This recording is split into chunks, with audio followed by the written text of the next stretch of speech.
Shalom. First and foremost, I'd like to give all praise to Yahweh, Ba'ashem, Yahushai, Ba'ashem Rakakadash. Double honors to the elders and apostles, a great millstone who are teaching this truth and sincerity. And a shout out to Yakim that's out there on the four quarters of the earth proclaiming this truth. Brakat the Yahweh, Brakat the Yahushai, Ba'ashem Rakakadash, Brakat the.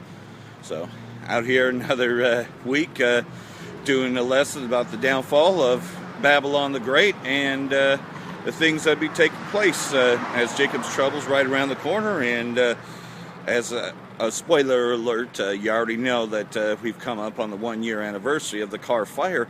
And sure enough, another fire has brewed over the weekend, the Highway 97 fire, which they're telling you the same thing, that it's a wildfire, that it's a campfire. Yeah, you could believe that, but there was still a Rothschild plan to burn California, to burn Oregon, and of course the main thing is to make it harder for those that are hiding out that don't want to participate in the mark of the beast, so that way they have nowhere to hide. The government would be able to find them. That's why they're burning them places. Not to mention it downsizes everything, because Esau has a big downsize thing. Well, and last week without warning, they just shut down the hometown buffet. You thought she was going to get something to eat, then all of a sudden it's closed without any warning. No warning to the employees or anything.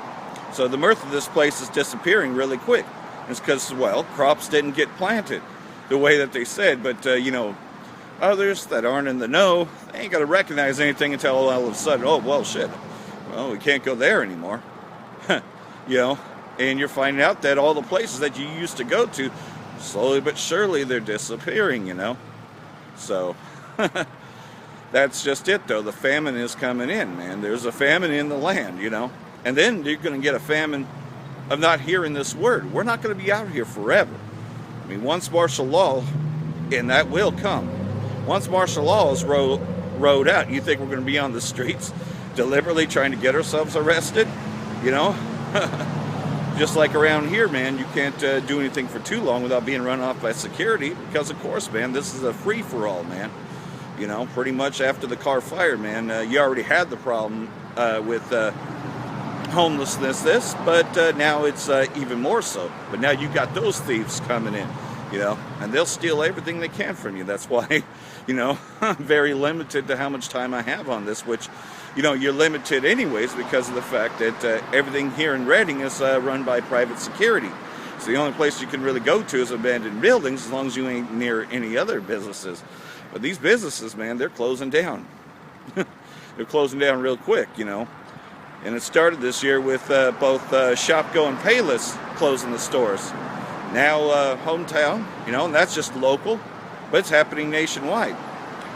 3 other places, 3 at the same time happened, but it's been happening all year. Hometown Buffet's been just all of a sudden closing without any warning, But at the same time, Salinas closed down, and as well as Vancouver. So it's just right before they file a Chapter 11. So the mirth of this place is no longer, and they're not telling their employees shit. Because if they knew that they didn't have any future to the jobs, they would actually be going out and looking for work. But Esau doesn't want you to be able to go out and look for work, no, because he wants you to be ready for that microchip, which all that money is going to be on the microchip, whether you have a job or not, because he's going to cause all, both small and great, rich and poor, free and bond to receive that mark. So if you're already locked up, man, your bond, you pretty much, you've got that identification device, and of course it's going to be forced on you. You're incarcerated. You're in their system, So the idea is to, of course, stay clean the best way you know how. But of course we know about the slander against us. We've been labeled terror groups, even though Esau's the terrorist, and he's the one that arms the terrorist groups, Just got done watching that movie Hotel Mumbai, and Esau set that up. Of course they did, because Elam is a big-time enemy of Amalek. Because during the Persian captivity, man, we actually was doing pretty good. We lived as kings, and we was joint rulers with the Persians, and we put a hurt on them Amalekites. So that's why, you have them hostage situations, and they totally, took over Hotel Mumbai, and they took over that whole area there.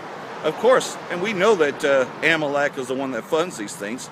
ISIS simply means Israeli Secret Intelligence Services. They've always had a grudge against Elamites, and they know that India is Elamites, even though India and Iran are two different countries. They know that they're Elam, and so of course, it was just for that alone. But nonetheless, though, they convince everyone that America is a hero, so they send in the troops to intervene there. And America ain't no hero. America's the terrorists, and they support the terrorist groups. And that's why a lot of people really don't want to join the military, because they already know that they're supporting the terrorist groups in Syria, that they're supporting the terrorist groups in Iraq, that they've supported terrorism in Libya and Yemen. All these countries are pretty much fucked up because of America's intervention there. And not to mention the morale just ain't there, man. What's there to fight for? Oh, to come back and then you find out that there ain't shit for you? I mean, they show you that in that John Cena movie, The Marine.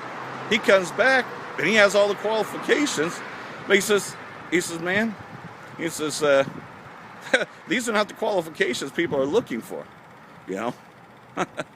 So, they find out that they got nothing. So, the morale ain't there. But then again, though, that the only reason why that this thing has survived for as long as it has is because you've always had Jake in the militaries. Like Maria of Nahum, chapter 1, the Most High is slow to anger and great in power and will not at all acquit the wicked. Because the Most High is slow to anger, these wicked, they just think they can just do whatever they want, that come as you are, do as thou will. Spirit is here because they don't see the Most High's anger. But now they're starting to see it, but they don't think it's the Most High that's doing it. They just think that that's just natural disasters, or, that's been happening for a while. The Most High hath his way in the whirlwind and in the storm, and the clouds are the dust of his feet. And a great whirlwind is going to be coming by way of that nuclear destruction. He rebuketh the sea and maketh it dry, and drieth up all the rivers. Bashan languisheth, and Carmel and the flower of Lebanon languisheth. And that's just it. That's when the mirth of a place is ceasing. Crops ain't getting planted. At the moment you try to plant something and get things ready, then a storm comes and floods the place. So pretty much you have to start all over again because you just lost everything. The mountains quake at him, and the hills melt, and the earth is burned at his presence. Well, what's that talking about? It's talking about when this whole place will be consumed by nuclear fire. Not just in America, but all around the world. All the places that the Edomites dwell. Because Edomites, Edom is pretty much going to be the house of stubble.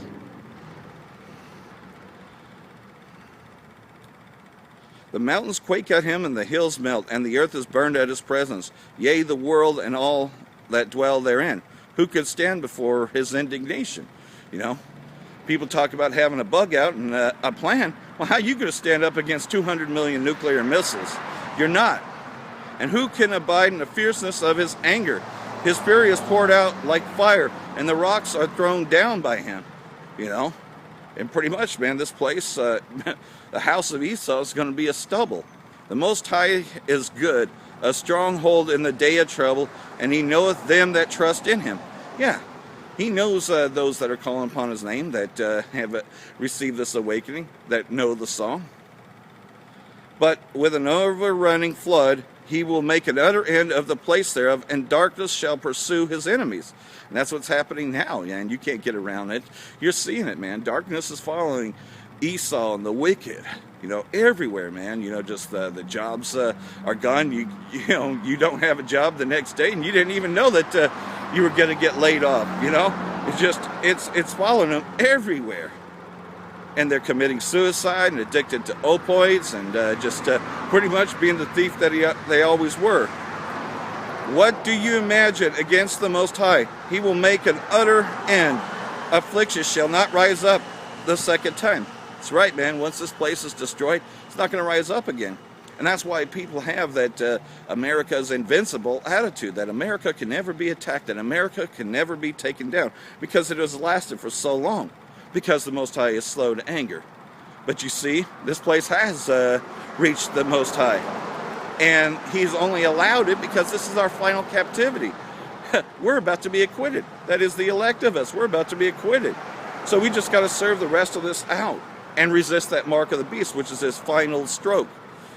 For while they be full together as thorns, and while they are drunken as drunkards, they shall be devoured as stubble fully dry. And then, what did I say the amount of Esau is? It's for stubble. You can see it, man. Everything's just closing down. What he once had, the kingdom that he once had, is no more. There is one come out of thee that imagineth evil against the Most High, a wicked counselor. We're just talking about you red Hebrew Edomites. Thus saith the Most High, though they be quiet, and likewise many, yet thus they shall be cut down. And when we pass through, though I have afflicted thee, I will afflict thee no more. You know, and that's pretty much talking about, you know, Yasharahla, the elect of Yasharahla, you know. We've endured these afflictions, you know. We've suffered, you know, for what our forefathers did. But now we're rising up, man, you know. We took on that. We owned up to it. We know where we went off.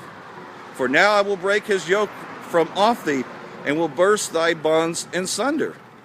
And the Most High hath given a commandment concerning thee, that though more of thy name be sown out of the house of thy gods, and I will cut off the graven image and the molten image, I will make thy grave, for thou art vile. You know, and that's talking about this place, you know, that pretty much, man, you know, that image of Caesar Borgia, that image of Esau is no more. Everybody knows how vile and wicked he is, and they know that that's not the image of the Most High. But who did this? You know, we were pretty much in a dead state. It's the Most High that revealed himself, you know, to the elders and apostles of Great Millstone and those before them, you know, One West, that had this truth, still have this truth, a lot of them, but, you know, like everything else, though, you know, eventually that broke up, and then what you now know as Great Millstone are the ones that held on to this truth and even went further into this truth. Because, of course, you know, like everything else, there's a shaking of an olive tree, and, you know, the 1/3 that he wants, the 2/3 be cut off from that. So you can see that just alone with the shaking of One West. And now what you now know as Great Millstone and those joined unto him have the 100% truth. And that's why we come out here and we teach diligently. We're not in it for rap videos. We're not in it for a 501c3 charter.